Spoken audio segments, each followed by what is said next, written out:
अस्सलाम वालेकुम viewers, I am Hina Mahjabeen. I hope you all will be fine. आज मैं आपके साथ डिस्कस करने वाली हूँ MGT 411 की असाइनमेंट का सॉल्यूशन, और मैं आपको बताऊंगी आप इस तरीके से इसको चेंज कर सकते हैं। लेकिन अगर आप मेरे चैनल पर न्यू हैं तो प्लीज़ मेरे चैनल को सब्सक्राइब कर दें, बेल आइकन को ज़रूर क्लिक कीजिएगा ताकि जो नेक्स्ट असाइनमेंट्स होंगी उनके सॉल्यूशन, आइडिया सॉल्यूशन का जो नोटिफिकेशन है वो आप तक पहुंच जाए। लाइक भी कीजिएगा, शेयर भी कीजिएगा। लाइक नहीं करते ज़्यादा लोग, लाइक ज़रूर किया करें, इतनी ज़्यादा मेहनत लगती है, दिन रात जाकर हम लोग आप लोगों के लिए बनाते हैं, लेकिन आप लोग लाइक भी नहीं करते। Okay, let's start from question file. Okay, आपकी है money and banking MGT 411 assignment number 1, जिसकी ड्यू डेट है 28 जुलाई। आप लोगों को मैंने लास्ट में भी बताया था, लास्ट वीडियोस में भी बताया था कि लर्निंग आउटकम और लर्निंग जो ऑब्जेक्टिव है उसे ज़रूर पढ़ा करें, इससे पता चलता है कि आपका टॉपिक क्या है। ठीक है, ये हो गया। नेक्स्ट आप लोगों ने करना है असाइनमेंट नंबर 1 का सोल्यूशन। चलें रीड कर लेते हैं। On the basis of the information provided below in balance sheets of Bank A and Bank B, calculate the following ratios for each bank.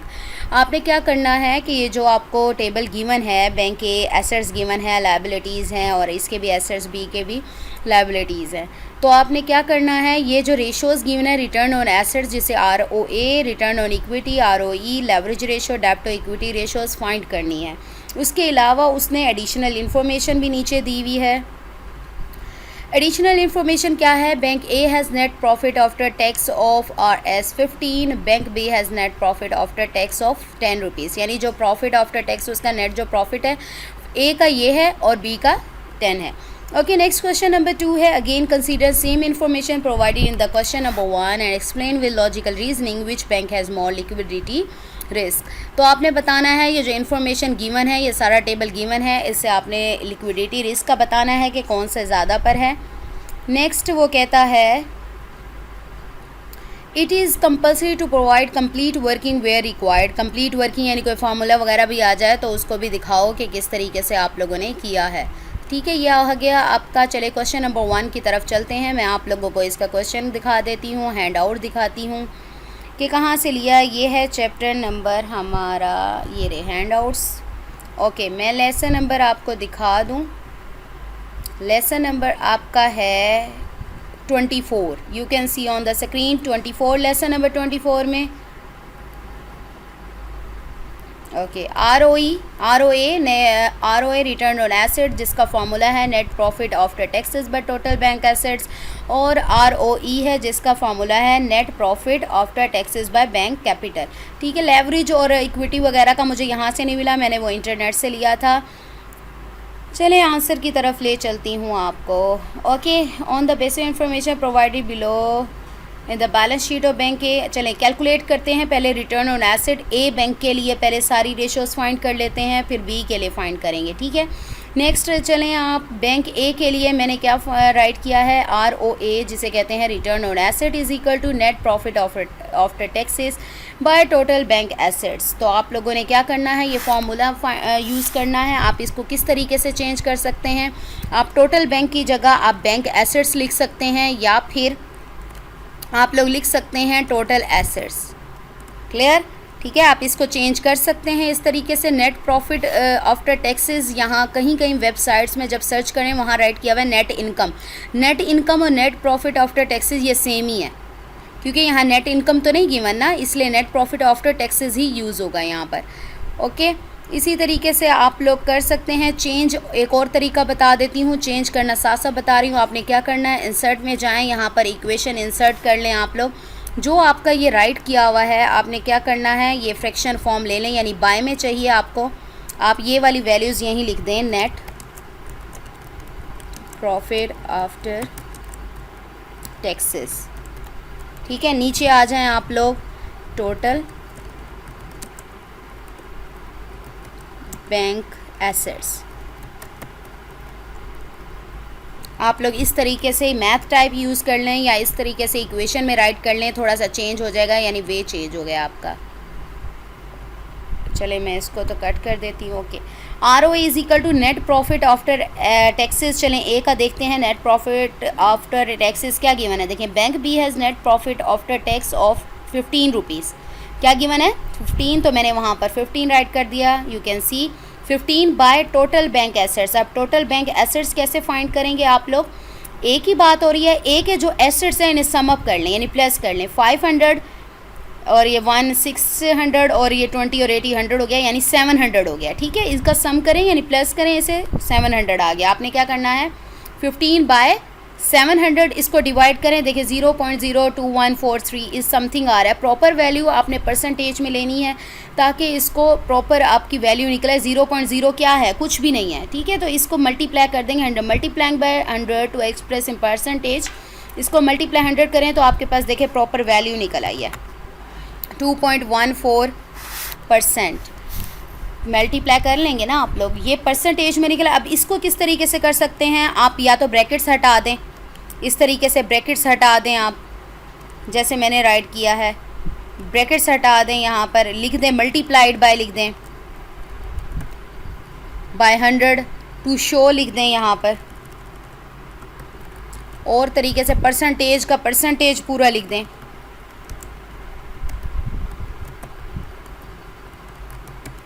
आप इस तरीके से इसको चेंज कर सकते हैं। ठीक है, चले मैं तो इसको कर देती हूँ वैसा जैसे मैंने राइट किया था। ओके, नेक्स्ट आ जाए ROE रिटर्न ऑन इक्विटी, जिसका फॉर्मूला है आपका ROE is equal to net profit after taxes by total bank capital. आपने क्या करना है, total net profit after taxes मैंने आप लोगों को दिखा दिया। ए का है 15 बाय टोटल बैंक कैपिटल। देखते हैं कैपिटल क्या है ए का, आपने ये देखना है, ये रहा कैपिटल है 100, तो आप वहीं पर इसको पुट कर देंगे। ये देखें इसे 100, ठीक है। 15 को डिवाइड करें 100 से तो आपके पास ये 0.15। अगेन आपने परसेंटेज में लेना है तो इसको मल्टीप्लाई कर देंगे 100 से, तो आपके पास ये वैल्यू आ जाएगी। उसके बाद है लेवरेज रेशियो, जिसका फॉर्मूला है total bank assets by total bank capital. मैंने आपको बताया था टोटल ख़त्म कर दें या बैंक ख़त्म कर दें तो आपका फिर भी फार्मूला ठीक है। Total bank assets by total bank capital is equal to leverage ratio, या आप इसको इस तरीके से भी कर सकते हैं कि मैंने यहाँ पर राइट किया है, आप इसको कर दें इसके आगे, सॉरी इसके आगे नहीं, मैं ऊपर दिखा दूँ आपको। ये बार बार ना लिखें, ये बार बार ना लिखें, आप ये लिख दें। आप इस तरीके से इसको चेंज कर सकते हैं। ठीक है, मुझसे बार बार पूछते हैं कि किस तरीके से चेंज करें, इसलिए मैं साथ साथ आप लोगों को बताती जा रही हूँ। लेवरेज रेशियो है total bank assets. Okay, total bank assets A की बात कर रहा है। मैंने आपको ए के जो एसेट्स हैं वो काउंट करके भी दिखा दिए थे। 700 है divided by total bank capital, वो भी दिखा दिया था 100 है, तो इनको डिवाइड करें तो आपके पास क्या आता है 7। लेवरेज रेशियो हो गई। नेक्स्ट है डेब्ट to equity ratio, total bank liabilities by total bank capital, तो इनको डिवाइड करना है। आप टोटल बैंक लायबिलिटीज़ ए की बात कर रहा है तो इसकी सारी लायबिलिटीज़ को आप प्लस कर लेंगे, लेकिन कैपिटल को छोड़ देंगे। कैपिटल को छोड़ के बाकी ये सारी इसकी लायबिलिटीज़ दोनों आ जाएंगी, यानी 400 और 500 और 50 5 और 600 हो गया। ठीक है, सम करें इन्हें विदाउट कैपिटल तो हमारे पास क्या आ जाएगा 600, और डिवाइडेड बाय टोटल कैपिटल हमारे पास 100 है, तो इसको डिवाइड करें आपके पास रेशियो निकल आएगी। अब इसको किस तरीके से आप चेंज कर सकते हैं, ये इस तरीके से किया जा सकता है। आप इसको ऊपर ले आएँ, ठीक है, देखें एक ही लाइन में आ गया, तो मैं इसको वैसे ही कर देती हूँ जैसे था मेरा।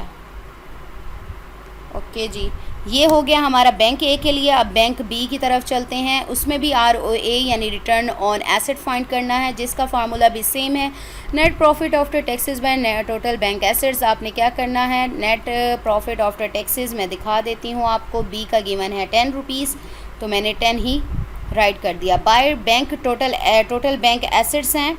चलें जी, बैंक एसेट्स बी की बात कर रहे हैं, इसके सारे एसेट्स को सम अप कर लें। 100 और 500 क्या हो गया 600, 600 प्लस 50 क्या हो गया मेरे पास 650, ये आपके पास आ गया। डिवाइड कर लें, अगेन 0 पॉइंट में आ रहा है तो आपने परसेंटेज में करना है, मल्टीप्लाई 100 कर दें तो आपके पास आ जाएगा 1.54%। ओके, नेक्स्ट उसी तरह से ROE फाइंड करें, जिसका फार्मूला है net profit after taxes by total bank capital. Again मैंने आपको ये भी दिखा दिया था, नेट प्रॉफिट आफ्टर टैक्सेस 10 है, बाय टोटल कैपिटल आप लोगों को दिखा देती हूँ, वो है यहाँ पर इसका 50। कैपिटल कितना है 50, ठीक है, 50 राइट कर लिया। डिवाइड करें, ये आता है, अगेन मल्टीप्लाई 100 करें और 20% आ गया। नेक्स्ट आपने करना है लेवरेज रेशो, जिसका फार्मूला है total bank assets by total bank capital. तो मैंने आपको टोटल बैंक एसेट्स भी दिखा दी और कैपिटल भी दिखा दिया, दोनों को डिवाइड करें, आपके पास आंसर ये आ जाएगा। नेक्स्ट है डेब्ट टू इक्विटी रेशो, जिसका फार्मूला है total bank liabilities by total bank capital. आप लोगों ने बैंक लायबिलिटीज़ को प्लस करना है। मैं दिखा दूं भी कि इसकी लायबिलिटीज़ 2 ही बनेगी, 450 एंड 150। आपने कैपिटल को ऐड नहीं करना क्योंकि कैपिटल तो उससे डिवाइड हो रहा है, ठीक है। 400 और 1 500 और ये 50 600 हो जाएगा। 600 डिवाइडेड बाय टोटल कैपिटल उसका 50 है, डिवाइड करें आपके पास 12 निकल आया। ये तो हो गया आप लोगों का question number 1 complete. Next question number 2 में वो कहता है again consider same information provided in question number 1 and explain with logical reasoning which bank has more liquidity risk.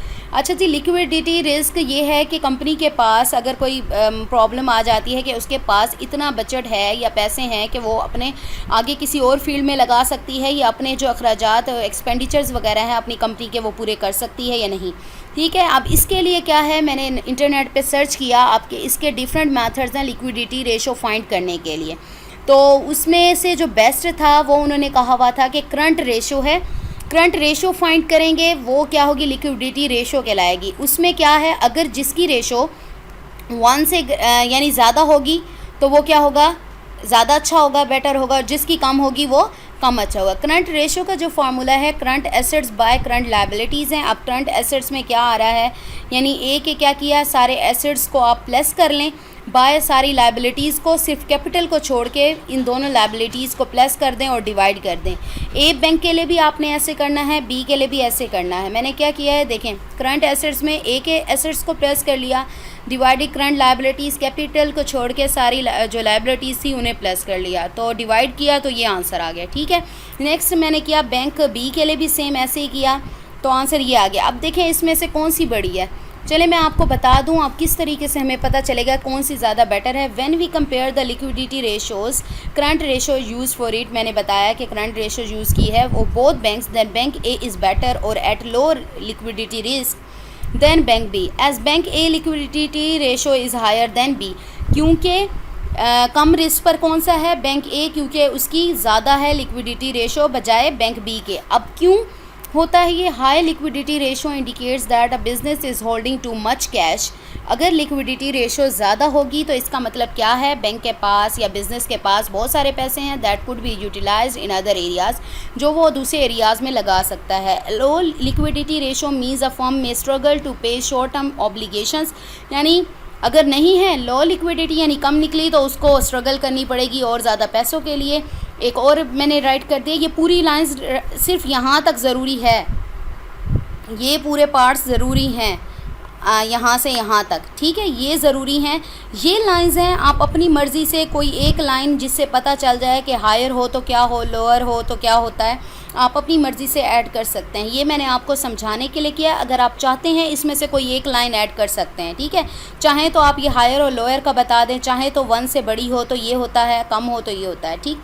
A good liquidity ratio is anything greater than 1। Good liquidity क्या है, 1 से greater होती है। It indicates that the company is in good financial health and is less likely to face financial hardships, उसे कम face करनी पड़ेगी। The higher ratio, the higher is the safety margin that business possesses to meet its current liabilities, ठीक है। I hope आप लोगों को समझ आ गया होगा। लेकिन 1 से ग्रेटर तो वैसे अच्छी होती है, लेकिन ये ज़रा ज़्यादा वैल्यू आ रही है इसलिए मैंने यहाँ पर राइट किया है। वैसे तो ये भी लिक्विडिटी रिस्क इसका कम है यानी अच्छी है, लेकिन इसकी ज़्यादा आ रही है, 167 आ रही है, देखें इसकी 0 में आ रही है, तो मैंने इसलिए इसको चूज़ किया है। आई होप आप लोगों को समझ आ गया हो। अगर कोई कन्फ्यूजन हो तो आप कमेंट बॉक्स में पूछ सकते हैं। और आपने क्या करना है, लाइक ज़रूर करना है, मुझे अपनी दुआओं में याद रखना है। अपना ख्याल रखिएगा। टेक केयर, अल्लाह हाफिज़।